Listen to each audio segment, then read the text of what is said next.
hopefully this is going to be the last session. So we'll just quickly go over, what we're doing. Right. So let me share my screen and continue from where we stopped. Advanced sharing. Okay, yeah. So share. Okay. So you should be able to see my screen now, right? So sorry. Back. Where were we? Converting. Okay. Okay, great. So okay, now this is now what we're checking out. Can you see my screen? Yeah. Okay. So I was explaining something about what I do, right? So um so I was talking about Rescue, where Rescue is a platform where you can learn Web3 security. All right. Welcome back to the Security Economy. Okay. I'm coming. Okay. This is okay. So sorry for the interruption. So yeah, this is actually the Siphon Object platform though. You get so you can check it out, right? I recommend you even check it out because it's a very good place to start. Then you can see you can come up you can then you know come to Rescue and start reading blogs basically because as a security auditor, you know, picture Web3 security auditing as like cybersecurity, but for blockchain. I mean, I think that would just sort of like explain it. So now what we do is because on blockchain, for you to interact with blockchain, you need a smart contract. So we audit smart contracts, right? So our role is to research.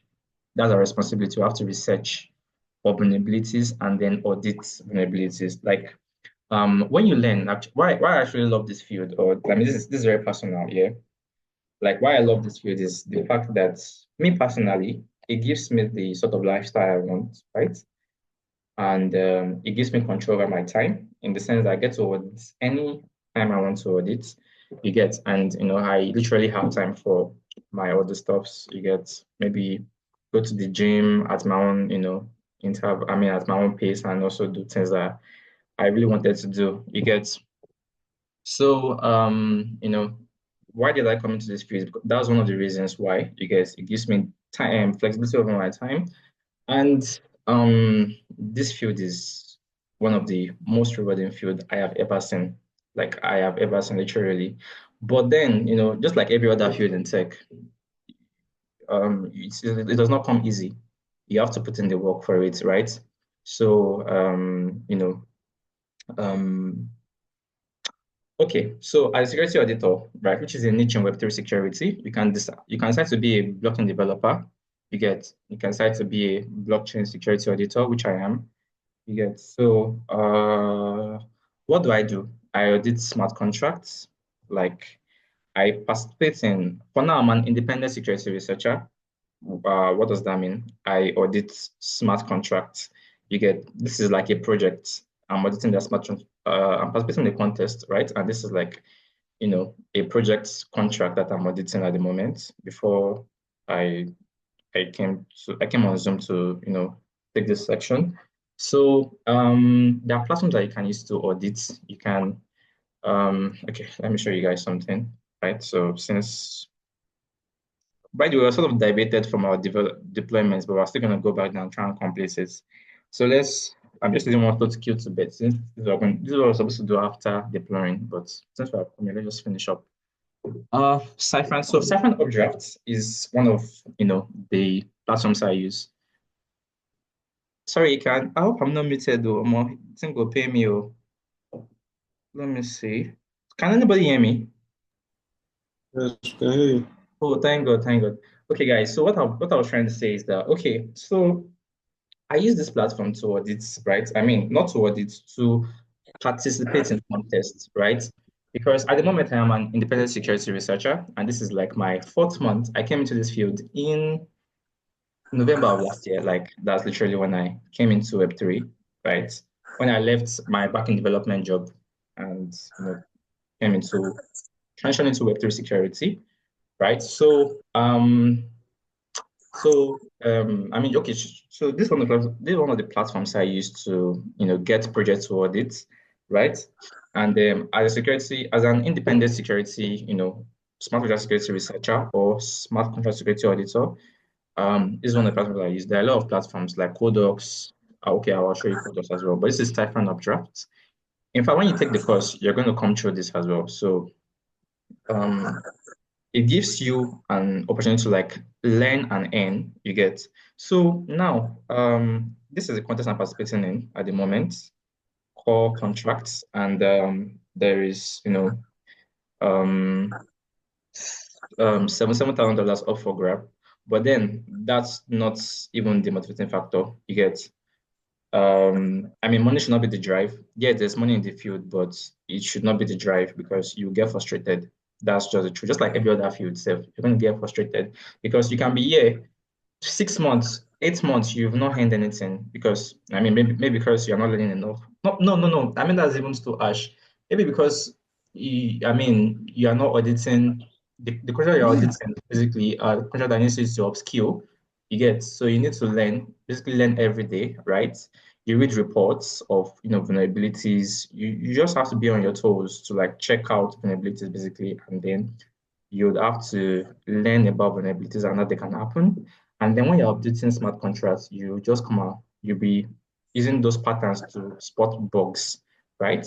So in auditing context now, there are three types of reports like high, medium, and low vulnerabilities, right? So you can see in this, what's it called? In this contest, for instance, now, this is what I'm auditing at the moment, and I've had about 4 submissions. The contest is still on, and I'm still auditing. You get so you can categorize your submissions like countries I discovered based on severity, right? Which is high, medium, and low. You get so low is that it has low impacts. High it has higher impacts. Maybe it could completely drain, protocols funds, or maybe users will lose their funds as well. Medium, it has an impact, but not as high as high are not but greater than low, sort of, you get. So in this contest now, like $74,000 is up for grab for high and medium findings, while $3,000 is up for grabbing for low medium findings, right? I mean for low findings actually, right? So when this going to end? It's ending in 7 days time. It actually started in February, 3rd of February, right? So this gives you more like a leverage. Like you literally, as you're learning, you can decide to jump into, audits and start auditing smart contracts and, spot vulnerabilities and then end. So, I mean, this gives you a lot of leverage that, um, not every job gives you this, right? The fact that you can literally earn while you're learning, right? But like I said, the money, you just know there's money in the field, but then it should not be the motivating factor because you're going to give up. This field is fucking hard, if I can use the word. It's very hard. Like you have to just be on your toes. You need to research all the time. You need to literally just, develop yourself to spot vulnerabilities, right? But that being said, you can see there are a lot of contests going on at the moment here. And okay, let me show you something now. So the flow is on this particular platform now. Let's say I've researched about vulnerabilities and then based on my research on various platforms, I wrote them down, and then maybe I have a mental model of those vulnerabilities, and then I'm auditing a code, and I'm saying that the way you guys wrote this code, though, this is vulnerable to this particular vulnerability. You get, and I will perform a test. I will create a scenario. Okay, you know what? Enough of uh theoretical words, right? So this is the contest that I am participating in, or I just finished participating in it. That I'm judging at the moment, right? So I had about, okay, so okay, this is the flow. After the submission is live, yeah, after it is live, it's going to go through, when it ends, you're going to go through a judging phase where judges will judge your vulnerability and see if truly what you claimed would happen will happen, right? Then after that, you can appeal the judgment. Then they're going to review the appeal, and then there'll be reward distribution at the end of the day. This is the flow, right? But then, this like for instance now, like this is in this contest now. I did this platform for like, I mean, for 1 week. Yeah, 1 week. Like the contest was on for 14 days, but I spent 1 week on this, you get, and I found, you know, seven. I had seven submissions basically, right? Which is, which are judging at the moment, you get. So this is an example, for instance, right? So this is how submission works. I mean, it's okay. Uh, okay. So now, maybe after I identify a vulnerability, I'm going to write a report of what I discovered, right? And the severity. You can see here, I said the severity is low. You can see like what's the title? It means that the title here is that the missing host fee the fee transfer implementation for the host fee is missing basically, and it can lead to revenue loss, right? And I wrote a summary. I wrote vulnerability details here. You get which follows a scenario. There's something called proof of concept. You can either put your test case or a scenario you get, which is going to be considered when the judges are judging this vulnerability now. They're going to perform this scenario and see if that actually has an impact. You can see. So you'd at the end of the day, I use manual review because I was reviewing this manually and I discovered it manually. So, and then there's going to be a recommendation. So this is literally how a report is going to be. And what's the code? And yeah, you should be able to, define write your report in a way that is very descriptive and, it's not verbose at all, you can see. So I'm just waiting on the result for this, but then I've moved on to other contests until it's been judged. So after you can see that this particular one now is in the appeal mode that's been judged. Now they're appealing maybe if you feel like you have been judged wrongly, you can come and appeal the judgment. Let's say it's invalid, for instance. Let's say they say it's invalid. You have to come and appeal the judgment. And after the appeal, there's going to be an appeal review. You can see this particular contest is under appeal review at the moment. Then after that, it's going to be the final result and the reward distribution. So this sort of just gives you a leverage to like be able to earn while you're learning, and you can even literally make a living from this because of this. Basically, there are a lot of platforms you can use. I use Codocs. You can I mean that there's what's it called?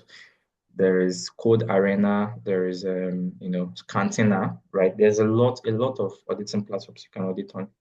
But then the key thing is to learn the skill. And this particular platform, Cypher Object, is the place to go. You get this would literally teach you everything you need. But you have to dedicate your time to this, literally. Like dedicate your time to this. So guys, I think I've used almost done to kill two birds. So I think okay, let me just show you. So for instance now, after okay, why did I say it's rewarding? For instance, after a contest has been judged, right? Okay, how do I say this? As a security auditor now, right? I can earn from contests, right? And I can also earn by joining security auditing firms, right? Um, um, one of the leverage this gives you is that as far as you're learning, you can jump into audits like straight up and start finding vulnerabilities. But then you should not make money the goal because you're going to get demotivated at the end of the day. When you have been here for 6 months and you have not earned anything, you're going to be very frustrated if you make money the goal. Just provide value, like learn enough to provide value, and then, you know, come and provide value to this contest. To all these projects, basically by auditing the smart contracts and spotting vulnerabilities. Let me just show you guys something. For instance, okay, let me start with this. So this is one word project. This has ended, right? Um, um, I'm coming to give you contest. So this contest has ended, so we can see the results is out, right? So we can view results, and we could see that I mean, this person here spotted in this contest. This person spotted, one high vulnerability, one medium, and one low. And the payout for this guy was, I mean, for this person was this, right? Was this, you get. So um you know, this is in the same contest, you know, these guys found, one low, and they got this as well. So I mean, like, this field is going to reward you for providing value, basically, right? And I started with that. So as far as you learn and you're providing value, you're going to learn in this field. I mean, you're going to earn in this field, rather.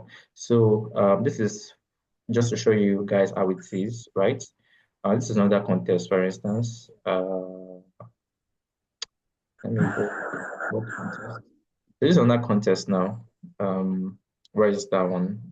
ZK contest that just ended. Era. Yeah. So yeah, you can see this is much more bigger. This pot is much. This was $500,000 up for grab, right? And this contest was live from October to December of last year for 3 months, if I'm not mistaken. And yeah, the results, I mean, it has ended. It ended the result came out in ending of January, right? And what's it called? Yeah. So sorry, guys. So this is like the result. Like you could see here. I mean, from sporting purposes alone, this is really life-changing money. I'm a Nigerian, so for me, this can be a life-changing money if I was on that end. This for sporting availability, for instance.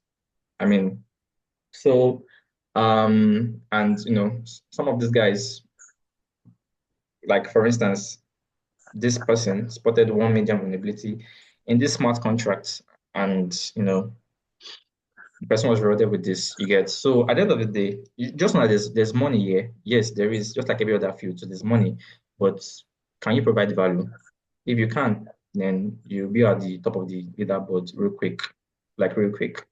So I mean, this is just to show, people, you know, what this is. You get, and how to a pathway to like learn and also earn as well.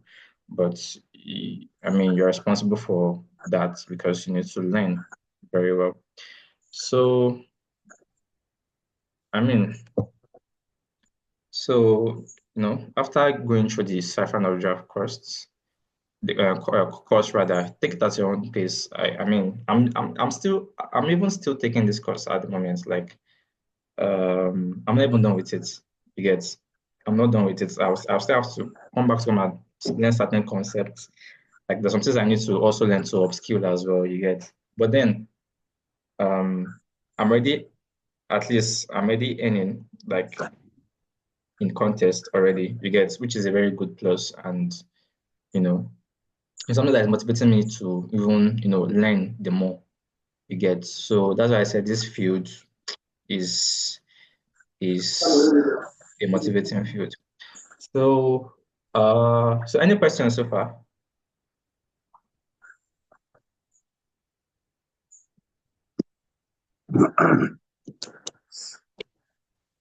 Let me come back to Zoom.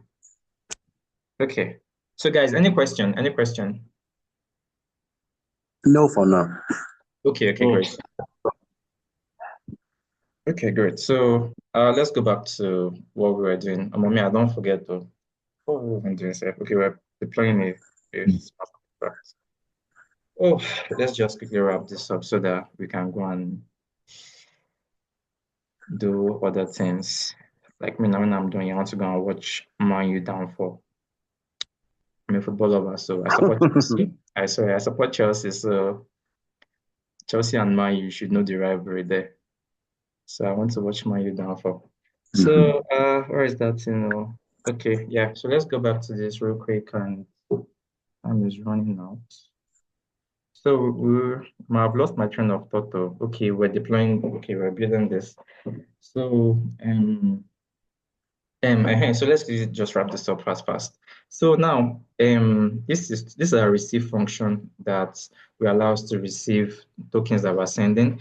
And yeah, this is the function that we can use to set the cooldown time, which is here, right? Now, this is where we're not going to use the modifier that we declared here that says that only owner should be able to do this, right?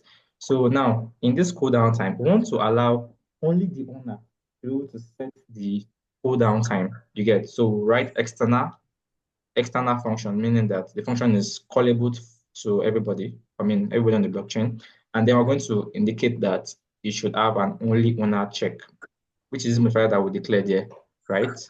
So what this means is that for anybody calling this function, this sets cooldown time, it first check if the message sender is the owner of this smart contract. You get, if it's not, it reverts with this error. Only the owner can call this function. So let's just quickly write what you should do. So this is to set the cooldown time. The cooldown time that we've set to cooldown time equals 1 day.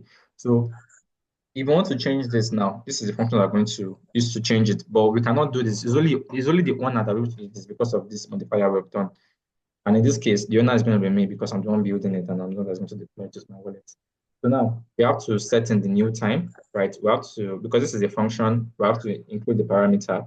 So going with uint256, the time, which would be the new time, right? And then we would say that the the cooldown time, which is this variable that I've declared that is equal to 1 day. Now, this is just to change it. We'll say cooldown time. Where is that in? Come here, guy. Is equals to this new time, right? By the way, this is a very bad code, very, very bad code, because the owner now, for instance, like this is what the security auditor will jump on. Now, what this does is that it does not even check if the time is even a valid time. You get, it does not check if, the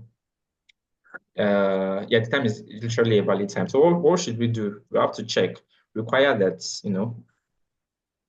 that we have to set a condition that the time that we want to set, or we'll say block is a global variable, just like message sender. Block dot timestamp, which is equals to like the time to know, like the distance to know what the time is at the moment. So block dot timestamp. Where is that guy, Seth? Block dot timestamp, yeah, right. Minus new time. That's our setting new time is greater than 0. Because what we are doing here, if we not put this check, I'm coming, let me write a error message if it's not, to say invalid time. If we not do this check now, we can literally set, what's this thing called though? The reason behind why we're setting this cooldown time is because we don't want anybody to be able to, I mean, we want that only one request can be made per day for every address, for every user, so that they will not come and drain our Sepolia it. So now if we just say, okay, cooldown time is equals to new time, the admin can pass 0, I mean 0 time, like it's literally 0 as the new time, and then that would literally like disrupt what the cooldown time was meant for in the first place. And then it's not allow anybody to withdraw multiple times in a day, which can drain our contract. You get, and then before people will not have people come and request funds, it will be empty because there's no funds again to give out because some malicious entity have drained it. You get, so we have to set in, I mean, we have to do some checks, right? So what this is doing is that it's checking this time, the time like now, now. No, I think this code is even wrong, Seth. So it's checking now minus new time is greater than 0. Okay. So it should be this instead, right? So it should check that new time minus time dot stamps, block the timestamp. I will explain this very soon. Is greater than 0. Yeah, yeah. So now what this is doing is that it's checking the time we're setting. If this time minus the time now, like this literally indicates that um where I'm coming. Sorry. So what this is supposed to do is that it's supposed to check that um the time that we're setting, right, is greater than 1 day. Okay, okay, sorry. Sorry. No, we don't I don't think we need block dot timestamp here. So all we just a simple check, sorry. So all we have to do here is to just check if new timestamp is not equal to 0, right? So this will ensure that we're passing a valid time. You get so if it is, it sends invalid time, right? If it's not, it set that time to the new time. You get, or rather, let me just use it should be greater than 0, which is like much more better. So once this will just make sure that the new time is never 0, right? So to ensure that people would have to wait to request funds when they're requested for it. So that's the purpose of this, right? So we want to set withdrawal amount as well. So it's still the same thing. So withdrawal amounts that we have set here, let's say we want to change it. So we just come here and put in int 256, you int 256 withdrawal amount or new withdrawal amounts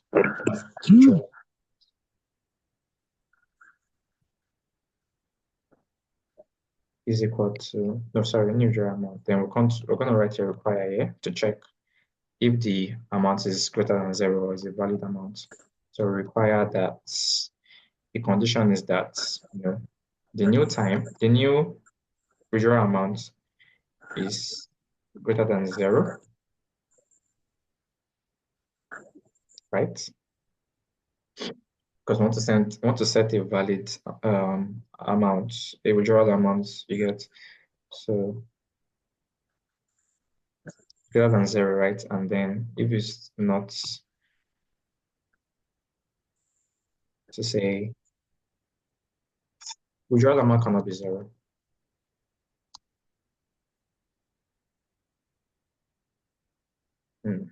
So yeah. So so what's the next thing we're going to do? We're going to then set, um, withdrawal amount, which will be the variable year, which is this withdrawal amount equal the new amount. So that literally just sets the withdrawal amount to the new amount that we are calling withdrawal amount equal new amount, new withdrawal amount. Yeah, so that's done. Let's move on to the next thing. Aha, yeah, yeah, yeah. So, so I did like, how do I explain this? Because of our human nature, yeah, we make errors, right? This code I wrote now, right, is what an auditor will be licking his mouth over because this code is very vulnerable. It can it can lead to it can lead to um you know it can lead to this smart contract losing all its money. Why? Because there is no access modifier here. Like anybody can literally call this function. Unlike this one now, that it indicates that only the owner should be able to call it. Now anybody can call this function and then set the new withdrawal amount to be like 1,000 Ethereum, and then call this what's that function? And then call this, what's that function that's supposed to request fund? Yeah, and then call this request fund. And when it calls request fund now, since the person already sets this this withdrawal amount that used to be 0.01 ether before to like 1,000 ether, but they can literally just steal 1,000 ether, right? Because of our bad code.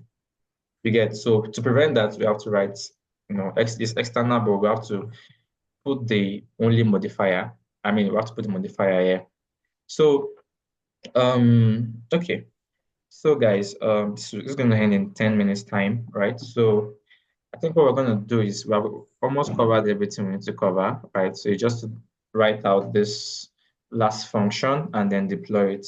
So in case, let me quickly write this out. So just try and quickly deploy. So if there's not enough time, we'll continue the deployment next week. Since we've already written out the code we need, you get. So, and I think the next week is the last class, so we just be able to test out our function and then we would interact with the smart contract. We have done all the things we need to do, and thank God that we already talked about, you know, what is smart contract auditor do and how you can learn, and then how you can earn as well. So we'll continue from there in our next class. So just in case this one goes up, just know that I'm not. We'll continue from where we stop in our next class. So and I know everybody here is tired. Me too, I'm tired as well. I want to go and rush board too. So so this is the last function we're writing, right? So um so this function now is even the main thing because this function is supposed to allow people to request funds, just like how we requested fund in this. Okay, I've canceled that one in this place. How we requested 0.05 ether. Now we want to make this function. So it's like the key function itself. So it's going to be external, right? External. Now, because we want everybody to call this, we will not put this only modifier, only owner modifier in this function because we want this function to be callable by everybody, right? So because if we do that, people will not be able to request for Sepolia Ethereum. So now, the next thing we're going to do is we're going to check, right? We're going to say require that, the what's the condition here? The address. I mean, okay, we're going to check that the balance of this smart contract is enough to um is enough to send out the withdrawal amount. So how do we do that? We'll say the require that the address, because everything in smart contracts has to do with address, right? The address of this smart contract, that's what this statement means, dot balance, right? So what this check is that it checks what this statement means, address bracket this dot balance. It means that the balance of this address, right? So we want to check if the balance is greater than or equal to the withdrawal amount, which is 0.01 ether, right? Which is 0.01 ether, right? So what's it called? We say what? Our set is empty, right? Our set is empty. Our set is empty. Like no money here, or you don't finish. So yeah, so which I think the another thing we're gonna do is to we want to check that okay, we want to check and this is even very important. We want to check the required amount. I mean the last time this person withdrew. So we check that require that you could use if statement like I said, but require is much faster. So block does timestamp, which is the way that the blockchain can know the time, like the time of now. So block dot timestamp literally means like the time now, which is 5:53 p.m. So it's checking that the block dot timestamp is greater than or equal to last withdrawal amount of this particular person. So because now this last withdrawal is we're mapping it from an address to a number, right? So now we have to now enter, we're going to indicate that I'm coming withdrawal of then sorry, then this, yeah, message the sender. I'll explain this now. So what this is checking is that it's checking that the time now is the time now greater than the last withdrawal time, which is supposed to be 1 day. So now it's checking that, okay, let's say for instance, if this particular person has made the call to this before, you get like this is a perfect thing to explain. Now you could see that when I call this, if you can remember, when I called this thing first, but it went through. When I called this again, it did not go. It said something like this. It brought this error. It has to try again the next day. So this is literally like the code underneath what this is happening. I mean, what made this happen, right? So it checks that, okay, when last this guy withdraw this thing, Sepola Ethereum, shey the thing don't pass one day. When you never pass one day, will throw error. You get that kind of thing. So that's what it literally did, and that's what we're doing here to ourselves, right? So block the timestamp is equal to greater than this thing, message, I mean the last withdrawal time, which will record the time plus one day, which is the global, what's that one day? Is the global cooldown time. So we want to ensure that the time now is greater than one day since the person requested this thing last. You get one day plus the person requested the requested to withdraw funds last. You get so that said, uh, if not, we're going to what's it called? We're going to say that person should wait until one day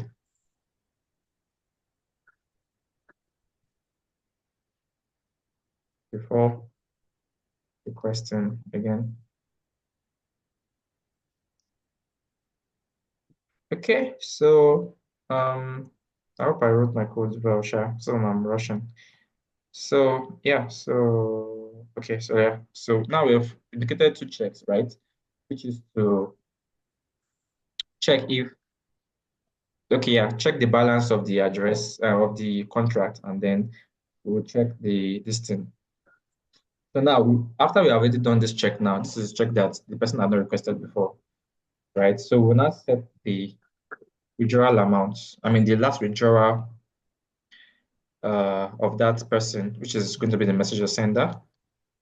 The last withdrawal time is going to be now. Like this is when the person already passed this check. You get maybe the person have called this day for yesterday, and the person are calling it maybe 4 days later to pass this check. Then since it's passed this check, we're going to set the last withdrawal time. So now, like block those times now, which is okay that the person just called it now. So he's going to check again in case the person tries to call it that same day again. So then we'll now say payable, right? Payable of that person's address. So what this is going to do is that it's going to send what's it called? It's going to transfer Sepola Ethereum. Transfer, yeah. It's going to transfer the withdrawal amount, which we already set to 0.001 Ether to that person's address, right? So this is literally what this guy did here by sending 0.05 to me. You get so that's what we are doing, but we were sending 0.0 Ether to our contracts. So I mean, people that are requesting to get Ethereum, right? So the last thing we're going to do is we're going to emit a withdrawal event. So emit withdrawn, yeah, which will take in the recipient. In this case, recipient will not be the message the sender, the person sending in the transaction or the request, and then the withdrawal amounts, which will be this, right? So what's it called? So that being said, gone through we've gone through what's it called, our all the flows we wrote out here, and we've coded our smart contracts, right? That takes in certain functions, right? Which will be to deposit, request funds, set withdrawal amounts, and then um, it's also this receive function will enable you to receive tokens when we call this deposit function with the value. So guys, we've covered everything we need to cover, and what is left for us is just deploy this smart contract and then test. You get so this smart contract will be available public to everybody, and then all you have to do is to use your wallet to interact with it. But that will be until next Sunday, right?